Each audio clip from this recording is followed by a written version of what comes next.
address the fact that there will always be a need for at least some virgin material inputs, and that reuse and recycling both have limitations, or some limitations? So in the technical field in which we work in designing our office furniture products, we do have to balance the virgin versus recycled conversation frequently. As part of our life cycle platform, it's important that we incorporate recycled content into our products. However, we have our conflicting platform around material chemistry in that typically the recycling streams today contain materials that contain toxic substances. So we instituted a phase 2 program that incorporates getting our products back after all the investments we've made to eliminate the toxins, so that those future components can come back to us and be reincorporated into our products. But today we still have to strike that balance due to technical performance and also toxicity concerns.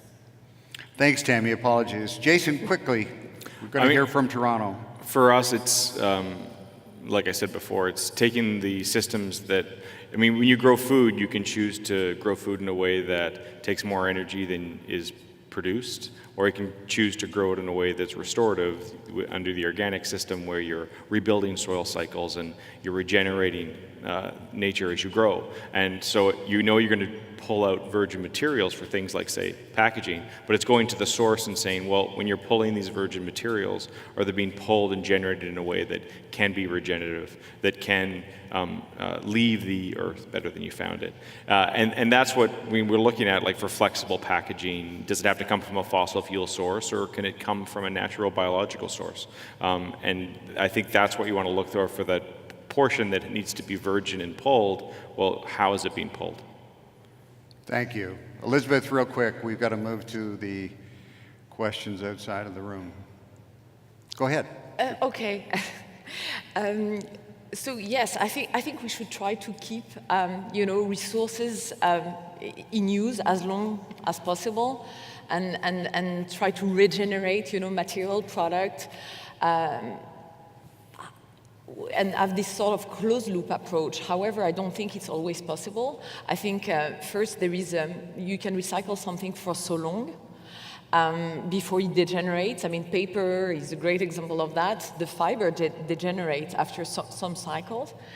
And I think it's not totally realistic to only rely on using recycled feedstock to replace virgin materials. So I think we need also to look at that broader life cycle and really look at that beginning of the life cycle. And to me, achieving a genuine circular economy really is about capturing the value of resources at the very beginning of the life cycle. And you do that via sustainable sourcing, really ensuring that there is a traceability system in place and you know where your material is coming from, and that's key. And again, it's back to driving an increased use of renewable materials. 2 examples of renewable materials is, for instance, wood that basically is used to make paper. As simple as that, or it can be also sugarcane, corn, bamboo that are used nowadays with new technology to produce polymer. Elizabeth, thank you so much. Okay, let's go to Toronto now. With the most votes, how can cities increase distributed circular economies and empower communities to create local, appropriate scaled systems to make value out of waste? Anybody want to tackle that?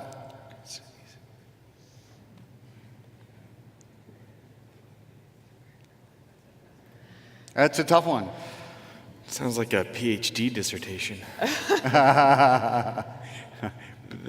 We need Bill to answer that one, maybe. I mean, the only thing that I would say that in terms of cities important, a key role for cities, as from one of our challenges that we have, is like currently our boxes are compostable or recyclable, and the plastic inside is a recyclable film. But when we went out into the market and tried to identify where it was recycled, it was under 20% of communities could recycle it, but our consumers thought that they could. Yeah. Most of our consumers said, yeah, I put it in my blue box, and we would try to match it up and say, well, actually, no, you can't. Your blue boxes don't do number 2 plastics. And, so communication and education of citizens so they understand and can make informed choices is important, because that's also the only thing that's going to drive change from companies. Absolutely. It's consumer demand. If the consumer understands I can't recycle it, then they're going to push back and say, well, give me something that I can recycle. But right now there is definitely a breakdown where people don't really understand how the recycling system works. Let's take a, we got to keep moving, sorry guys. Taking a crack at another Toronto one here. Can we keep our economy growing while keeping zero waste? I would say yes, but with that is going to come demand for innovation. So if you take a polymer, for example, there are processes where it can be depolymerized back to the original virgin material. It's very expensive right now. But if you look back when cell phones were first released, they were really expensive as well. So it's innovative technologies that need to continue to be developed that will enable us to take technical and biological nutrients and move them back into the value chain and be able to incorporate those into new products. And I think maybe you partially answered the next question as well, but how could we have zero waste if we keep producing stuff? Yeah, I think it's really just building up on what Tammy said. I think we keep on producing stuff, but I think now companies have realized that they are innovating and investing very much in new material, new processes, new products that are obviously have to be more sustainable. So I think hopefully we'll continue to produce, but more sustainably, and in that picture. Again, I'm not sure a zero waste goal is entirely realistic, and you need to still have these dual approaches in place of really trying to drive, towards a zero waste goal, but also looking at the beginning of that life cycle, trying to use material that are not only recyclable, but also are biodegradable, compostable, and renewables.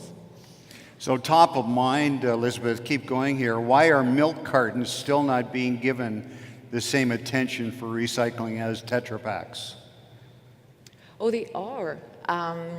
I don't know. That's an interesting question. They do have. They get as significant attention than any Tetra Pak cartons. Because basically cartons, when we talk about the carton stream, this is only one stream, and cartons, whether it's a milk cartons or an aseptic cartons, are recycled together.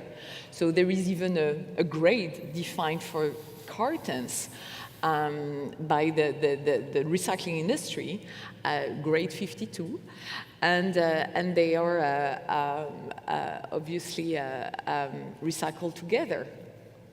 So they are getting as much attention, and obviously, I mean, our role as company, as packaging converter, is just to encourage the brands and packaging users to sort of motivate as much as they can the consumers as well to recycle.